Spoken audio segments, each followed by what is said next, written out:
Good day, everyone. Welcome to Tea Time. I'm your host, Michelle Talamo.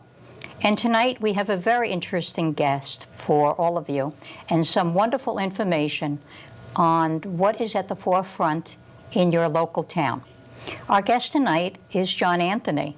He is a former teacher in the Philadelphia school system, and he was also a sales director for Paul Mitchell. He was the regional sales director covering the metropolitan area of New York and New Jersey. And he had a very consistent performance record of high sales. He is with us this evening, and he also founded Corporate Measures Consulting in 1989. So he leads the executives at various corporations and guides them how to get peak performance from their employees. I'd like to welcome John. John, welcome. Well, thank you. Thank you very much, Michelle. Thanks for having me. Terrific. I'm glad you could join us. And one of the things that we wish to speak with you tonight is Agenda 21. Mm-hmm. Agenda 21, it sounds odd, it sounds strange. We've never heard about that before. What is it? Tell us about it. Well, it actually means an agenda for the 21st century. And it was developed by the United Nations. It's an action plan. But to understand Agenda 21, you have to really back up to why it came into being. So it came into being as a response to global warming. In 1987, the United Nations said, we need some kind of report to tell us how can we respond to the global warming issue and climate change that's affecting the world. So a report came out. It was called Our Common Future. And this report said that in order to respond to the global warming challenge, we need to take a look at sustainability and sustainable development. There's certain things that we're doing in the world that are not sustainable. And one of them was that industrialized nations had way too much money and way too many resources, and they were using the Earth's resources, and poor nations didn't have anywhere near as much. So the response in the report was, the solution in the report was, let's take the money and the wealth out of the industrialized nations. We're going to transfer all that stuff over to the poor nations. Also, you guys over on the industrial side, you have all this property and you have all this wealth and you're kind of misusing the environment. So what we need you guys to do is just kind of maybe vacate some of that property and use less of it. And if you do that, and so you get off the property and allow it to kind of revegetate or rewild, then the planet's going to be okay. Well, this is kind of a nutty idea, and generally it probably wouldn't have gone anywhere. Except that they said we need to have some kind of a meeting in about 5 years where we get everybody together under one roof, we can really talk this thing out. And that was in Rio de Janeiro in 1992, and that's what they called Agenda 21. That's the meeting where they actually codified all those ideas that came out of that report, Our Common Future, back in 1987. So still you might feel, well, okay, this is Rio de Janeiro in 1992. Well, how does that get into my backyard here in 2011? And, well, one way it got there was George Bush Sr. was at that meeting. So he listened to all this stuff about sustainable development and how we're going to protect the planet. And, he really didn't hear about the part where we're going to transfer U.S. wealth out of the country. He just heard the good part, and he wanted to protect the environment. So he signed on to this soft treaty. And in doing so, the soft treaty really doesn't have any teeth, but it is the precursor to a hard treaty down the road. So what happened was, when he left office and President Clinton came in 1994, he passed an executive order and formed the President's Council on Sustainable Development. And so basically what that council did was, they took all of the ideas that were part of an action plan that was created for Agenda 21 back at that meeting. He took those ideas and he embedded them down through federal agencies. And that's how it got from a commission report in 1987 to Rio de Janeiro in 1992 and down into every single federal agency in the United States government in 1994. And it didn't stop there, because then the Council of Governors joined on and the League of Municipalities joined on. And pretty soon you had this thing pretty much embedded throughout every state in the United States and even every county in the United States. Well, John, I mean, I'm all for saving energy. I'm all for recycling, all those good things that we respect the planet, we respect what we have, it just as a normal, everyday occurrence. But from what you're telling me, it sounds like they took a good idea and kind of warped it into something more that we should be at least aware of when we hear the lingo of smart growth, sustainability, that we should be very cautious. Is this where this is leading us? Well, yeah, I think you hit on a good point, Michelle. It's this whole idea of vocabulary. So when you and I think of sustainable development or sustainable anything, we think of, protecting our backyard, protecting our environment, leaving a clean environment for our family and kids and so on. And that's all good stuff, and I think just about everybody wants that. But on a global basis, when a globalist looks at sustainable development, and let me just jump there. Sustainable development and Agenda 21 are essentially interchangeable. Okay. On a global basis, they're basically the same term.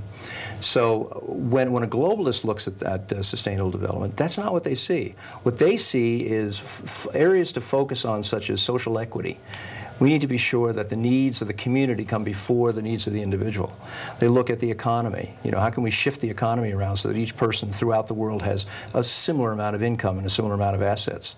And then they look at the environment and they feel that, well, the environment's important and probably ought to come before man. So those three things, the equity, the environment, and the economy, that's what a global economist looks at, environmentalist looks at when you talk about sustainable development. So there's a big difference between the two. I think most of us are fine with taking care of the backyard and keeping our area clean. But when you start to say you want to take my wealth, you want to take my property, you want to transfer my goods, and you want to get stuff out of the United States and send it somewhere else, well, I'm not real too happy about that one. But that's the difference, and that's where the vocabulary has been somewhat deceptive.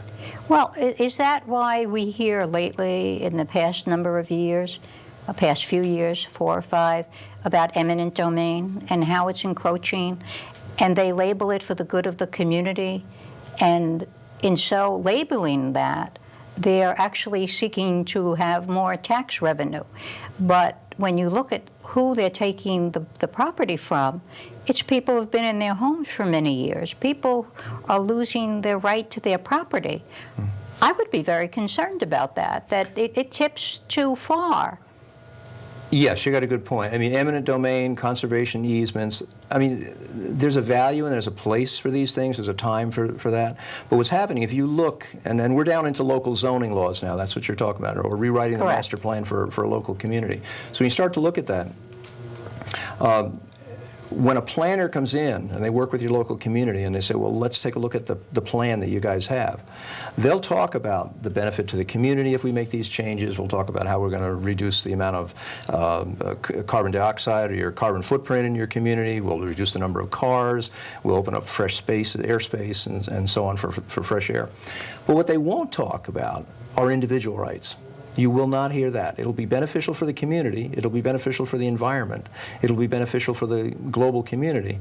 But you will never hear anybody talk about, is it beneficial for the individual? Because in most cases, it's not. It's those individuals that are losing those property rights. And it is through eminent domain that they're taken, through conservation easements. We're losing property here in New Jersey through conservation easements that on the surface, they seem like a good idea. We want to come in, we want to help farmland. We want to help grow more farms because, we need food in America, so what better place to go than the farmland? But if I come in with a conservation easement and I say, hey, you know what, Mr. Farmer, Miss Farmer, I'm going to give you $200,000 for this piece of property you have over here, maybe even more than that. But here's the only catch. You have to follow these best practices. And if you do those, I'll give you the money. You'll own the property. You get to do what you want. You just kind of have to do it the way we tell you to. So what happens is you're following best practices as a farmer right now, and you're pretty happy with the way things are going. You figure, well, sure, I'll take the $200,000 or $300,000. I still got my property, and I can't lose. But what happens is the definition of best practices starts to change. So whereas what you were doing yesterday worked just fine, all of a sudden the government steps in and now they're going to tell you, well, you know what, you have to plow in this way, or maybe you have to have a CDL license in order to operate the equipment on your farm. Or if you're out west, maybe they say you have to allow wolves on your farm and you've got a sheep farm. So all of a sudden you're out of business. Yeah, that'll be contrary. That doesn't work too well. So what happens is little by little, your costs go up as a farmer, and your profit begins to drop, and you slowly get squeezed out of business. So now you go back to that trust that gave you the $200,000 and say, can you help me? And he says, sure, we'll buy the land from you. It's ours now. Wow, that's what's that's a little frightening, especially in New Jersey. We do have a farmland. We have a lot of horse, equestrian down in the Colts Neck area. We have a lot of beautiful land in New Jersey, and I think a lot of the people are very happy with it. I'd be very, very concerned with the eminent domain. I see how that's taken hold in my own town. I've seen how it's taken hold in Long Branch, and people who have lived in their homes for many years. I mean, when we talk about the good of the community, that's fine, but when you take people's homes to build a high-rise because someone had a great relationship with the construction company, then it starts to be very questionable, and that's really concerning. You've brought up a really great point. We're going to take a break now. And we'll be back shortly. Don't forget to visit our website, www.njteapartycoalition.org, and come back. We have some more interesting information for you, and I'm going to learn a lot more from John as well. Thank you.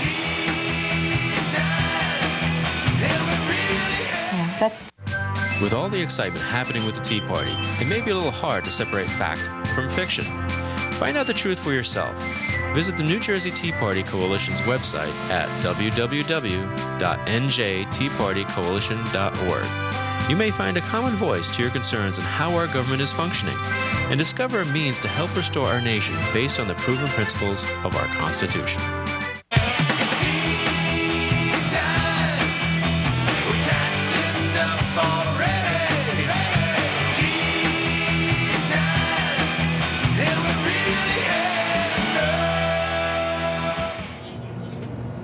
Welcome back to Tea Time. We're here with my guest, John Anthony, from Corporate Measures, and we're going to speak a little bit about Agenda 21, Sustainable Development, building on what you've already heard and what you've already learned. So let's turn this back to John. John, tell us a little bit more about why you got involved with Agenda 21. Well, actually, for a couple of reasons. I think number one is my grandkids and what's going to happen to them if we end up losing property rights over what seems like a good idea or that's gone astray. And I think the other thing, though, is kind of point of union. I've never seen our nation as divided as it is right now. And Agenda 21, once you understand the principles of it, is something I believe everybody can get behind. This isn't a Democratic issue, it's not Republican, it's not liberal or conservative. This is something that concerns every single American. And so I would like to think this could actually be a rallying point that maybe could begin to bring people back together again. Now, I know that you want to mention a website, and we should do so people can be informed further beyond the 30 minutes of this show. 30 minutes doesn't seem like nearly enough to cover this subject. Where should they go, John, to get more information? Yes, thanks. There's a website, www.didyouKnowonline.com, and you spell out the word online, didyouKnowonline.com. And then if you click on Agenda 21, it'll actually take you to a 15-minute presentation. So you can just pause it, take it at your own speed, and just begin to go through each of the steps to find out how we got where we are today. So people could go to the website and they can share it with their friends, and they can share it with their relatives.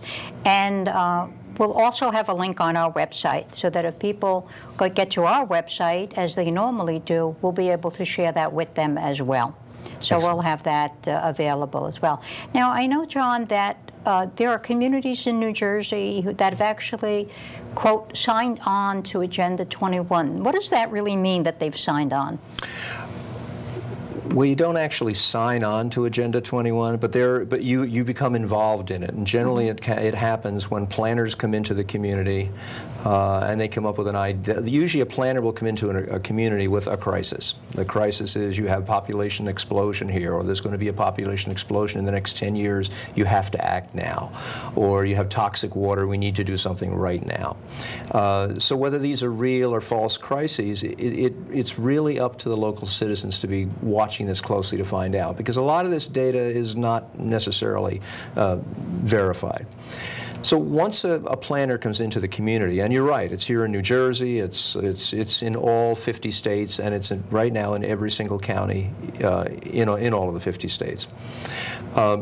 Usually a solution will arrive. The planner will come in and say, okay, this is the problem you have. It's overpopulation. We have to do something. And it's always the same thing. We're going to move the population out of the rural areas, out of the suburban areas, which is called urban sprawl, and we're going to move it into these high-density dwellings or multi-use dwellings. We're going to set up a walkable community, which means you don't really need a car. You can walk from one place to another. All nice stuff if you want it. But when the planners get done, you really don't have a choice about it. Ultimately, either now or 2 or 3 years from now, you're stuck with it. And the strings come attached with the money. So once the planner comes in and they decide this is the challenge that you have in your community, and you as a community agree to that, then they'll say, well, we can come up with $300,000. We'll get this money from HUD. And as soon as you do that, as soon as you sign on to that HUD money, there are strings attached to that. And that's how all of this stuff begins to come into effect. So another thing that property owners, local citizens need to do is read these agreements that come down. Before your town council signs off on anything and says, yeah, we're going to take this money, you as a citizen say, well, you know what, we want to have an opportunity to see what this agreement is that we're signing on to. I mean, I'm more than willing to have open spaces. That's a good idea. But what are we getting into? And another thing I think that bears mentioning at this time is what's happening is pretty bad. I mean, across the country, people are having their property taken away from them. Some cases, people are being moved into these stack 'em and pack 'em housing units, like out in Santa Cruz, New Mexico. In other cases, people are losing the rights to 65 to 70% of their property, and now they're fighting to try to get it back. So we want to blame somebody, and we want to think, well, it's that lousy Republican mayor or that lousy Democratic mayor or something. And the reality is, very often the mayor or the town council or the freeman that signed onto these programs, through the grants and so on, had absolutely no idea that they're involved in Agenda 21. And in fact, if they go to their planner and say, is this part of Agenda 21? Are you part of this sustainable development program? They're going to say no. And they may not even know. That's why I think it's important also to go back to that tape that we mentioned earlier, that little 14-minute presentation that's online, because it just traces the steps. It's there and you're part of it, but you need to understand how you got, as I said, from 1987, a report, to your backyard in New Jersey here in 2011. How did that sustainable development turn into such, a good idea became such a bad idea? Yeah, it sounds like once you get the tiger by the tail, then you're kind of being pulled along by that tiger and you no longer know what's happening. Now, what have happened on the downside to communities that have gone so far? Can communities get out of this situation? How do they do that? Well, the first thing to do, it's hard. It's once you've signed on to one of these agreements, particularly through HUD or a trust or one of these other federal agencies, once you've accepted this money, you've kind of said, okay, I'm going to do all the things that you want now. So it can be difficult to get out of them. The trick is not to get them in the first place. So what communities are doing, and they are pushing back across the country, one of the big planning organizations in the United States is this group called ICLEI, and they operate under the auspices of the United Nations. They're not a member of the United Nations. They've just been kind of approved by the United Nations to go really throughout the world and be the group that rolls out the Agenda 21 program. So you'll find them in over 600 communities in the United States. Well, about a dozen communities since January of this year have already thrown ICLEI out. They said, we don't need you in here more. And ICLEI is an expensive proposition. You pay based on the number of residents that you have in your community, and then you pay additional dues on top of that. So as citizens, you might want to find out how much are we paying to ICLEI if we're in there. Another thing you can do is set up property rights councils. Now, this is taking place in Bonner County, Idaho, where, again, the county seat was very concerned that citizens were losing their personal property to these sustainable development and smart growth programs. So they set up what's called a property rights council, and they, in effect, protect the local citizens against any local or federal or even non-governmental organization activities. If they see that, you can just submit it to the council. They'll review it for you, and they'll tell the citizens whether or not they might be in danger of losing their properties. Oh, that's a great idea. Now, what about some of the green committees that are in the different towns? Should people if there is a green committee, should they seek to get on it to control what's done? Is that a good idea or a bad idea? I think it's a great idea. I mean, you have to know what's going on, and it's tough. You don't want to paint with a wide brush and say everything that has to do that's sustainable is bad, everything that's green is bad. I mean, you don't want to go down that road because, we all care about the environment, and green in many ways is good. But what's happened is this whole notion of protecting the environment has been co-opted by a political agenda. So most of the time when you hear the word sustainable development or green, it's kind of like a dialectic. It means two different things. So you need to be sure what it means in your community. So yeah, I think you're right. People should be joining these boards if it's at all possible. Certainly go down and attend the town council meetings, hear what has to be said, make yourself known. There are communities that will have a complete change of their master plan, and all of a sudden people are being herded into smaller areas that most of the community didn't want. The visioning plan that the planners ran at the very beginning may have involved 200 or 300 people, yet the community itself had over 18,000 population. So that means maybe 1 to 1.5% of the people actually had any input in what was going on, and yet the rest of the people were kind of dragged into it. So you're absolutely right, Michelle. You've got to get involved on a local basis. No, I actually think it's a good idea for people to be involved on all levels of what's happening in their community, because these things will grow and will creep up before you even know what's happening, and it will transform before your eyes. What other options are available to the citizens? Can they go to your website, join up, and would that be a good way for them to be informed in the future? Yes, I mean, actually, one of the things that I'm doing, because I'm trying to do my little part to push back on this thing. I mean, I've got a business that I run that takes 80 hours a week, as I'm sure you know. But I also try to put as much time as I can into this. So one thing I do is run different presentations. There are PowerPoint presentations. I do them for different size audiences, and that probably lasts about 60 to 75 minutes. At the end of those presentations, I give people an opportunity to sign up and become active in their community, and then they go through a teletraining program. So they get documentation, they get paperwork that they can use, they get scripts that they know how to approach their town council without sounding like, you're crazy and what is all this nutty stuff. So it just kind of lays it out in a very logical manner. So yeah, that's one way. And again, going back to that Did You Know Online website, actually I think there's a show coming up tomorrow. There's a presentation coming up tomorrow night around Easton, Pennsylvania, but that address is all on there. So people who want to attend that, keep going to that website, because we'll list, and perhaps your own too, if you'd be willing to do that. We'll let you know where the different venues are going to be, and this way people can get active, find out what's going on, and follow it up with an action plan. So if they go to Did You Know Online? Did You Know? Right. Did You Know Online? And spell out the word online. And spell out online.com.